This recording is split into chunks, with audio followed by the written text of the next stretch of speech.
Si tu veux vraiment améliorer la communication dans ton couple, il faut que tu regardes cette vidéo jusqu'à la fin. Parce que dans cette vidéo, je te partage 3 choses que tu vas commencer à faire dès maintenant. Si tu veux que dans ton couple, vous arriviez à communiquer mieux que ce que c'est maintenant. Vous arriviez à mieux vous comprendre. Que vous arrivez vraiment à vous comprendre parce que si ce sujet t'interpelle, c'est que cela veut dire qu'actuellement, dans ta relation de couple, tu as le sentiment de ne pas être écouté par ton partenaire. Tu as le sentiment que quand tu as quelque chose à dire, surtout quand c'est quelque chose qui ne lui convient pas ou quelque chose par rapport à laquelle il ou elle n'est pas d'accord, la communication prend une autre tournure. Tu as l'impression d'avoir des choses sur le cœur qui nécessitent que vous puissiez en parler, mais tu hésites à aborder le sujet. Tu as peur d'aborder le sujet. Tu te dis qu'il ne va pas t'écouter, qu'elle ne va pas t'écouter, que ça va encore partir dans toutes les directions et que vous allez simplement vous disputer. Je pense que comme la plupart des personnes, tu as déjà entendu la phrase qui dit que le secret dans une relation, c'est la communication. Oui, on dit que le secret, c'est la communication. Bon, ce n'est pas le seul secret. Voilà, on ne va pas faire comme si c'est parce que vous communiquez que tout va être totalement parfait et lisse. Mais quand vous vous mettez ensemble, ce qui vous permet de connecter, c'est parce que vous communiquez quelque chose l'un à l'autre. Oui, il y a ce que tu ressens en présence de l'autre, il y a l'énergie dans laquelle vous êtes, mais il y a ce que vous vous dites, il y a la façon dont vous vous parlez, d'accord? Les regards, les expressions verbales, le ton, la douceur dans ce que tu dis qui fait que vous arrivez à matcher, vous arrivez à communiquer de façon fluide. Mais aujourd'hui, tu as l'impression que la communication est devenue difficile dans ta relation. Alors, tu dois absolument appliquer les 3 conseils que je te partage ici. Et le 3e conseil, c'est un conseil que tu ne dois pas absolument manquer. Si c'est la première fois que tu arrives ici tu es sur Pépite et Graines de Conscience. Moi, je m'appelle Yannick TM. Je suis un homme marié. Je suis un homme qui a des enfants. Je vis en couple et je sais donc ce que je suis en train de te partager. Je ne serais pas en train de te partager cela si moi-même au quotidien, je ne fais pas d'efforts dans le sens de ce que je te partage. C'est ce que j'ai réalisé, que j'ai compris en fait. Réalisé dans le sens de prendre conscience d'eux. C'est ce dont j'ai pris conscience que je te partage ici. Ça ne veut pas dire que ma relation de couple, elle est parfaite. Ça ne veut pas dire que je suis un homme parfait. Si tu l'as pensé un seul instant, sache que tu n'es pas au bon endroit. Je suis simplement quelqu'un qui te partage ce qu'il a compris et aujourd'hui, ça va être sur la communication.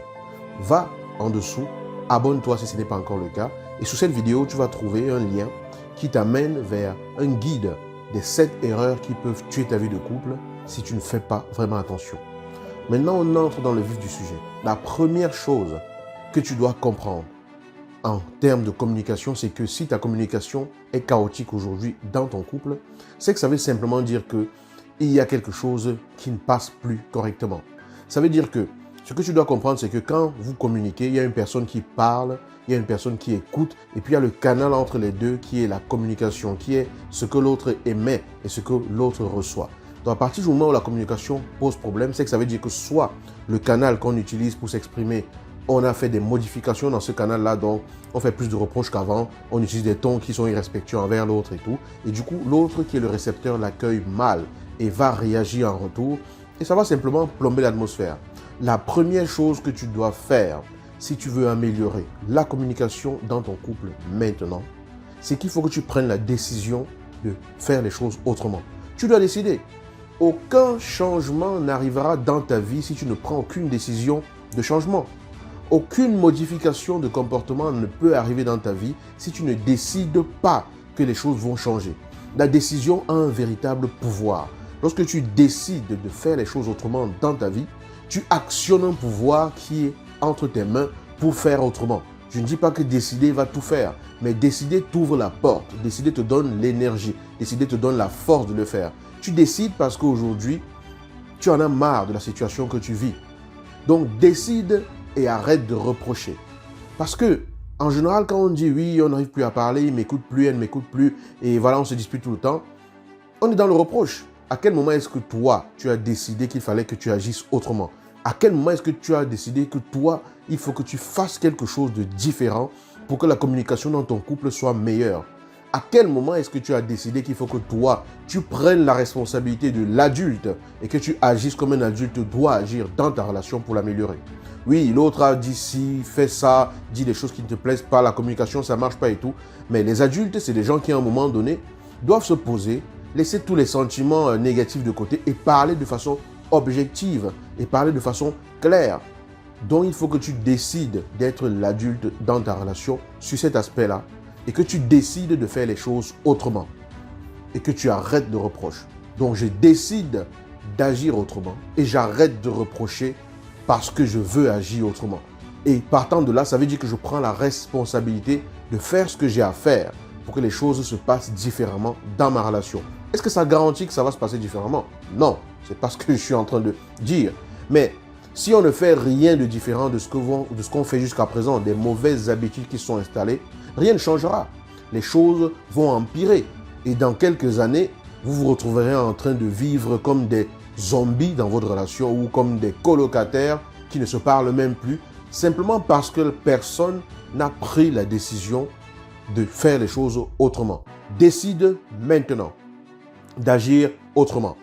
Mais agir autrement, ça veut dire quoi? Ça veut dire agir comment? Et c'est ce que je vais te partager au deuxième point. Le deuxième point, c'est qu'il faut que tu apprennes à faire autre chose que ce que tu as l'habitude de faire aujourd'hui. Parce qu'aujourd'hui, qu'est-ce que tu fais probablement? Lorsque l'autre se met à te parler, parce que tu penses que tu sais ce que l'autre veut dire, ou parce que tu penses que tu as déjà compris où l'autre veut aller, ou parce que tu es prêt à te défendre, ou prête à te défendre, parce que tu as l'impression que l'autre t'attaque, tu coupes la parole, tu te mets à expliquer tout ce que tu as expliqué, tu ne laisses même pas l'autre exprimer ce qu'il a exprimé. L'habitude que tu dois adopter maintenant, c'est développer une qualité d'écoute efficace. Tu dois apprendre à écouter. Écouter, ça veut dire je ne coupe pas la parole quand l'autre parle, même si ce n'est pas facile, même si j'ai envie de crier, même si j'ai envie de dire mais non, pourquoi tu dis ça, c'est pas ça. Non, je la boucle. J'apprends à prendre sur moi et j'écoute ce que l'autre a à dire. Quand j'écoute l'autre dans le calme et dans l'apaisement, même si ça bouillonne en moi, l'autre va s'apaiser. L'autre va s'apaiser en face parce que je reste calme, premièrement, et parce que je reste calme et je lui montre que je suis à son écoute et que je cherche à comprendre ce qu'il ou elle veut me communiquer. Donc l'écoute efficace, c'est que tu te taises, que tu écoutes ce que l'autre a à te dire, que tu cherches à comprendre vraiment ce que l'autre veut te dire par ce qu'il ou elle a à te dire, que tu te mettes dans sa position et que tu cherches à comprendre ce qu'il veut te dire de son point de vue. Pas que tu lui dises ce que tu penses parce que tu penses que c'est ce que tu penses qui doit être pensé dans la relation. Ça c'est un peu amusant, hein? Pas que tu lui dises ce que tu penses parce que tu penses que ce que tu penses, c'est ce qu'il faut penser dans la relation. Bon là, on s'amuse un peu, mais vous avez compris l'idée. Être capable d'écouter véritablement. Ça ne veut pas dire que pendant que l'autre te parle, tu regardes la télé et tu fais comme si l'autre n'existe pas. Il faut que tu regardes l'autre en face, que tu lui montres que tu fais attention à ce qu'il ou elle est en train de te dire, que tu poses une, deux questions pour comprendre vraiment le sens de ce que l'autre est en train de te dire. Ça montre à l'autre l'intérêt que tu as pour ce qu'il ou elle a à te dire. Parfois, l'autre va te dire quelque chose de façon agressive, dans le sens du reproche, dans le ton du reproche, dans le oui, tu n'as pas fait ceci, oui, tu n'as encore fait, tu n'as pas encore, une fois de plus, tu n'as pas fait ça, oui. C'est la façon dont nous avons appris à communiquer. Mais au lieu de me mettre à me défendre, puisque je suis celui qui prend sur moi la responsabilité d'agir différemment, je reste calme. Je cherche à comprendre ce que l'autre veut me dire. J'apaise l'autre. J'accueille l'autre dans ce qu'il a exprimé ou dans ce qu'elle a exprimé comme souffrance et tout, en restant calme. Je sais, ce n'est pas évident. Je sais, ce n'est pas simple. Si c'était simple, tout le monde le saurait. Communiquer et parler pour parler de la pluie et du beau temps des enfants, de ce qu'il y a à faire, c'est une bonne chose. Tous les couples font ça. Tout le monde fait ça. Il suffit d'avoir ne serait-ce qu'un peu de soucis de voir ces enfants évoluer normalement et tout. On se parle de ça. Mais je vous parle des communications qui vont vraiment en profondeur sur les sujets où vous avez l'impression que ça devient délicat. Donc, il faut que tu apprennes vraiment, mais alors vraiment à écouter. En posant des questions seulement pour comprendre. Pas pour dire ce que tu penses. Quand l'autre te dit ce qu'il a à te dire, il n'a pas forcément envie que tu lui dises ce que tu penses. Il ne te demande pas forcément ton avis. Parfois, il exprime une frustration, mais il n'arrive pas à bien l'exprimer parce qu'il ne sait pas garder son calme pour l'exprimer, parce qu'il ne sait pas utiliser les mots pour dire ce qu'il a à dire directement. D'accord? Donc, puisque tu comprends que c'est comme ça que ça marche, tu décides et tu apprends à écouter. La deuxième chose qui suit celle-ci, donc le troisième point de cette vidéo, c'est qu'il faut qu'on arrête de faire ce qu'on a l'art de faire. Ça veut dire quoi? Ça veut dire D'ailleurs, je vais vous raconter une histoire. Lorsque je venais de rencontrer ma femme, il arrivait que quand je viens par exemple pour la prendre dans mes bras et tout, elle me regarde avec les sourcils froncés et je lui dis, mais qu'est-ce qu'il y a? C'est quoi le problème? Il y a un souci là? Hop, voilà. Elle me demandait toujours, pourquoi tu dis qu'il y a un problème? Parce que dans ma façon de fonctionner, quand je regarde une expression sur le visage d'une personne, pour moi, une expression précise veut dire quelque chose de précis. Et c'est exactement pareil pour toi. Donc, moi, quand je regardais les sourcils froncés, pour moi, ça voulait dire, oh là, stop, ne viens pas vers moi, il y a quel problème et tout. Mais ça voulait pas se dire ça du tout. Donc, ce que nous devons arrêter de faire pour communiquer efficacement, c'est arrêter les interprétations. Parce que quand je voyais ça, ça m'amenait un message et je l'interprétais en fonction de ce que ça veut dire pour moi, mais qui ne correspond pas forcément à ce qu'elle veut dire. Elle veut communiquer. Et du coup, je me basais là-dessus pour tirer des conclusions, pour faire des interprétations. Et à partir de là, je pouvais adopter un comportement qui n'a rien à voir avec ce qu'elle a voulu déclencher à ce moment-là. Donc, on arrête d'interpréter. Quand une personne dit quelque chose, on cherche à comprendre ce qu'elle a voulu dire. On n'interprète pas par rapport à ce qu'on pense. Parce que cette personne, ce n'est pas vous. Cette personne n'est pas vous, elle est différente de vous. Et surtout quand vous êtes en train d'apprendre à vous connaître, quand votre relation n'a pas encore un certain nombre d'années d'évolution, il est important que vous sachiez aller à la source de l'information pour prendre cette information et comprendre ce que ça veut dire. Et bien sûr, être ouvert au fait que ce n'est pas parce qu'une personne se comporte comme nous on se serait comporté dans une situation que ça veut dire qu'elle le fait forcément parce qu'elle ressent ce qu'on aurait ressenti dans cette situation-là. Est-ce que c'est clair? C'est clair pour vous là? J'espère que c'est clair pour vous. D'accord? Donc si vous décidez aujourd'hui de communiquer différemment, que vous décidez d'apprendre à écouter véritablement et à la boucler en arrêtant de vouloir dire tout ce que vous pensez, mais cherchez vraiment à amener le terrain qu'il faut pour communiquer et que vous apprenez à ne plus interpréter, arrêtez d'interpréter, vous allez déjà créer les bases pour améliorer la communication dans votre couple. Maintenant, si ça arrive quand même que, voilà, c'est tellement fort que je veux forcément réagir et tout ça, et que j'ai l'impression que si je parle, ça va mal tourner et tout, il faut que simplement je me taise, que je m'éloigne peut-être, que je prenne peut-être de la distance, que je demande à reporter la conversation peut-être pour plus tard, pour gérer ce qui est en train de se passer en moi, d'accord? Pour ne pas bouillonner et exploser sur l'autre. Et la conversation, on la reprend après, lorsqu'on a vraiment pris du recul et qu'on a retrouvé son calme et sa sérénité. Je pense que toi, tu veux bien communiquer dans ta relation comme la plupart des personnes. Sinon, à quoi ça sert de cheminer ensemble si on ne peut pas se dire certaines choses, si on ne peut pas se parler de façon paisible? Ça ne veut pas dire que vous allez forcément être d'accord sur ce qui se passe. Ça ne veut pas dire que vous allez forcément avoir le même point de vue sur ce qui se passe. Ça ne veut pas forcément dire que vous voyez le monde du même œil. Mais ça veut dire que je respecte la position et le regard de l'autre et je laisse l'autre être libre d'exprimer ses arguments tels qu'il les ressent, tels qu'elle les ressent, tels qu'il les vit et tels qu'elle les vit, parce que c'est ce que je veux pour moi.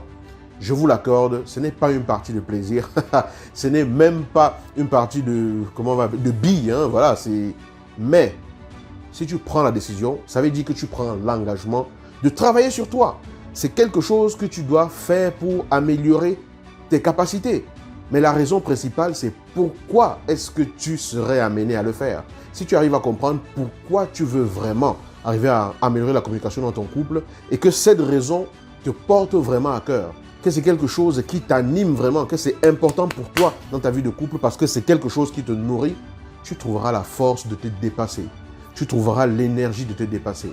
Et tu t'accompliras dans ta relation en étant à ta place et en jouant ton rôle tel qu'il faut. Tu inspireras l'autre pour que les choses se passent différemment. En tout cas, c'est ce que je te souhaite. Moi, je me concentre tous les jours à essayer de faire de mon mieux pour arriver à ce niveau-là. Et je sais, parce que c'est ce que je suis en train de partager, que ce n'est pas quelque chose d'aisé, mais ce n'est pas quelque chose d'impossible non plus. Voilà ce que je voulais partager avec vous aujourd'hui, parce que tous les vendredis, vous savez, on parle couple, et c'était la vidéo du vendredi. Je vous dis à très bientôt dans une nouvelle vidéo. Ciao.